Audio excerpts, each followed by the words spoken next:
Have you ever wondered if there's an easier and quicker way to lose fat? Well, after coaching over 17,000 clients in the past 8 years, I discovered 11 things that changed everything. It makes losing weight faster, simpler, and easier than ever before. To understand why this first tip will work, why do a lot of people struggle to lose weight? They can't stick to their diet. Why can't they stick to their diet? They get hungry, or if you're like me, you get very hangry. So you need to find a way to not be so damn hungry. Think of your stomach like a big bowl. If you put 3 pieces of chocolate in this bowl, it doesn't take up much space, does it? Yet the 3 chocolates in this bowl are 160 calories. Now let's say you poured this much fruit into a bowl. You can see this takes up much bigger portion size of the bowl, and all of this combined is less than 200 calories. This is what we call low-calorie, high-volume foods. I can list out a few of them here on the screen, and I try to pick 2 to 4 that you like and eat these foods every single day. All right, so low-calorie, high-volume foods are good. But after coaching tens of thousands of people, let me let you in on a secret. They might help fill you up, but they're not gonna get rid of cravings. You know, cravings for junk food, like cookies, chips, ice cream, chocolate. All the foods that bring us joy, but are very easy to overeat on and cause us to go off track. What if I told you there was something that could help with your cravings though? Well, that's why you're watching this video. I got you. It's something you may have heard people talk about before, protein. Protein is the most satiating nutrient, which just means it will keep you the most satisfied. Your cravings go way down when you eat enough protein. Now, how much is enough protein? Take your goal body weight in pounds, multiply that by 0.7, and that's the minimum amount of protein you want to eat per day. So if you want to weigh 150 pounds, you should be eating at least 105 grams of protein per day. And I'll also throw up some of my favorite high protein foods on the screen here. I would choose 2 to 4 of these, eat them every single day. Now, protein will help, but it's not enough to just eat protein. You should be eating it at the right times, and there are 2 critical times you should be eating protein. I know that most people, maybe you, struggle with their diet and usually fall off track due to nighttime cravings. Does that sound familiar to you? They also think they just need more willpower to push through. Well, no, you need a better plan. So to combat nighttime cravings and overeating, you want to make sure you're having high protein foods before 10 a.m. and between 2 to 4 p.m. Before 10 a.m. because you want to start your day off being full and satisfied. If you only have carbs, or if you skip breakfast and don't eat any protein till 1 or 2 p.m., you're not giving your body enough nutrients, which means you're gonna be starving later on. And it makes it much harder to hit that protein goal we just talked about. And you wanna have a high protein snack around 2 to 4 p.m. This way, leading into dinner and leading into nighttime, you can be much more full and satisfied. And you'll magically have more willpower. Now, don't get me wrong, willpower and discipline are important when you're trying to lose weight. So this next tip is also going to help with your willpower and discipline. We have to understand willpower is a finite resource. When you run out, you run out. There's none left. By the time the nighttime rolls around, you're usually just tapped out on your willpower. So as opposed to trying to rely on willpower, follow our next tip, which is setting up your food environment for success. And let me explain what this means. On your kitchen counter, instead of having chips and cookies and candies, have apples, oranges, bananas. When you open up your fridge, have some Greek yogurt or hard-boiled eggs or cheese sticks. If your environment around you is set up for success, you won't need to use as much willpower, making it easier for you to stay on track with your nutrition.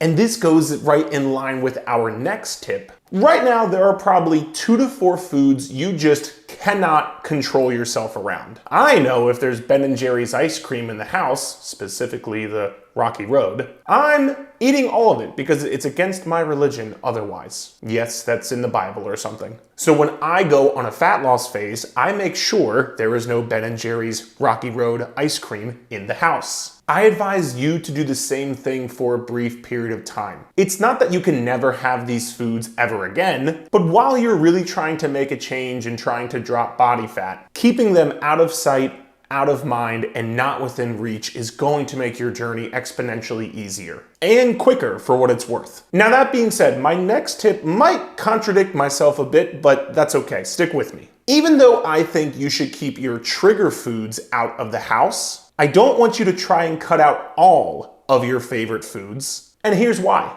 Most people do this when they're trying to lose weight. They only eat clean and healthy. They try this for a few days and they might be able to stick with it, but then inevitably the weekend rolls around. They feel restricted and deprived because they haven't had any of these foods throughout the week. So not only are they overeating on these foods because they've been over restricting themselves, but also they know they're gonna go back to not being allowed to have these foods during the week. So these two things combined makes you say, fuck it, I might as well eat all of it when I have the chance. And this is what causes that yo-yo cycle of being consistent, falling off track, consistent, falling off track. Instead of doing that, work in the foods you enjoy in moderation throughout the week. If you like chips or pretzels, work some in with your dinner. Or if you like eating some dessert after dinner, work in 200 to 400 calories of some ice cream or some chocolate so you can get your fix. You could even have low-calorie alternatives like some Halo Top ice cream. No, I'm not sponsored by them. They are just really good. To get your fix for less calories. If you don't over-restrict, you won't overeat. Now, this next tip is what helped one of our clients, Chelsea, lose her belly fat faster than ever before, so you're not gonna wanna miss this one. Most people do what we call eyeball their portion size. You pour a bowl of cereal and you think, that looks like a proper portion size, not realizing the bowl of cereal is double the amount of calories that you think it is. Instead of eyeballing and guessing on your portion size, use a food scale to weigh out your food in grams every day for the next 7 days. You can use a calorie counting app like I built my own calorie counting app where you can enter the information, it'll track all of your calories for you, and you can actually see how many calories you're eating on a daily basis. Trust me, if you've never done this, you will be shocked at how many calories you are actually consuming on a daily basis. And by the way, if you want to check out the app that I built, you can click the link in the description of this video below. Now, this tip is massive, but what may be even more massive is what helped one of our clients, Dan, lose over 20 pounds in a 3-month period of time. When most people set out to lose weight, they do endless amounts of cardio, only to get burnt out from it. And not to mention, doing that much cardio actually increases your hunger and your cravings, which makes it much harder to stick to your diet. So when Dan came to us, we helped him make the change that I believe most people should be making. If you're trying to lose fat quicker and easier, do less cardio and more strength training. Strength training is gonna help boost your metabolism by building more muscle, whereas cardio, you actually decrease your metabolism and burn less calories over time because your body gets used to the cardio that you're doing, which is a good thing for your cardiovascular health, but from a weight loss perspective, it's not that beneficial. Not to mention, doing cardio isn't gonna give you that toned, defined look that you're going for. You don't just wanna lose weight, you wanna look a certain way. So I would encourage you, lift weights 2 to 4 times a week for anywhere between 30 to 60 minutes. You don't need to be a bodybuilder. I won't get into exactly what your workout should look like in this video. It would be like a 10-hour long video, but I will say, if you're interested in having a workout program created for you, click the link in the description of this video, or I even have a totally free workout program.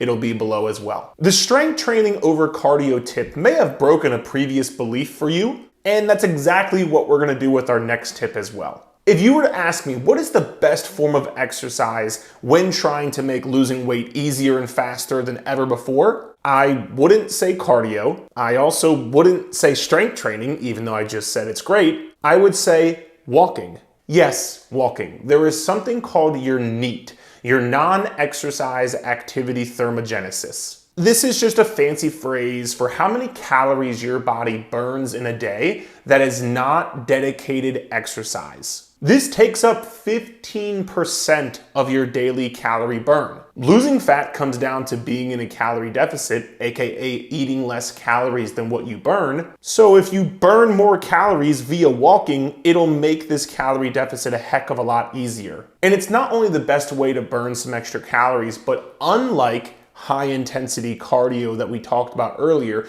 walking is low intensity, which means it's not going to increase your hunger, it's not going to increase your cravings, and it won't leave you exhausted and fatigued and stressed. It's also incredibly accessible. I don't mean you need to go take a 60-minute walk. I mean park farther away at the grocery store. I mean take the stairs instead of the elevator. I mean take the upstairs bathroom instead of the downstairs bathroom. Whatever you can do to get more daily steps. Try to shoot for at least 5,000 steps per day, if not working your way up to 10,000 per day. One of our clients, Nick, went from walking 4,000 to 5,000 steps to 10,000 steps a day, and you can see his progress is insane. Don't underestimate the importance of walking to make losing fat easier than ever before, and don't underestimate this next tip I'm going to tell you, because it's where most people fuck up. Calories don't just come from food, they also come from liquids. Juices, smoothies, coffee creamers, alcohol, soda. All of these drinks have calories, and usually a lot of them. They can be so detrimental to fat loss because you can easily consume more calories, but these calories don't do anything for you, unlike protein, where when you eat protein, you're gonna get more full, more satisfied.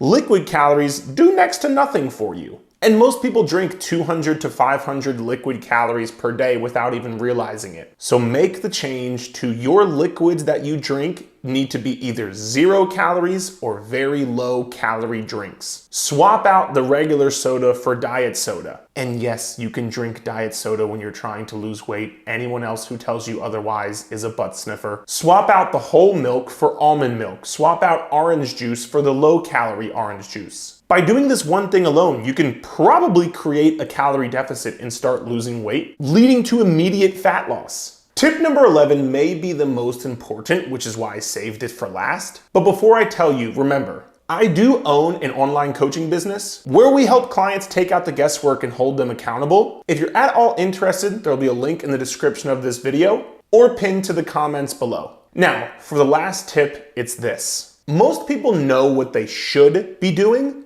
They're just not doing it. I hope these tips helped you, but I probably haven't told you anything groundbreaking yet. Eat more protein, get more walks, lift weights. Most people know these things, but why aren't people doing it? Well, in my experience, people struggle with this perfectionist, all or nothing mentality. If you can't do things perfectly, then why do them at all? Or if, God forbid, you go off track one day with your calories, well, you already ruined all your progress. You might as well keep going and restart next Monday. Does that sound familiar? Stop. This mindset is why you're not seeing progress. You don't have to be perfect to make progress. Take one of our clients, Kathleen, for example. She wasn't perfect. She had date nights with her husband. She went on a couple vacations. She missed a workout or two because she got sick. And yet she is still seeing tremendous progress. Or take our client Victor.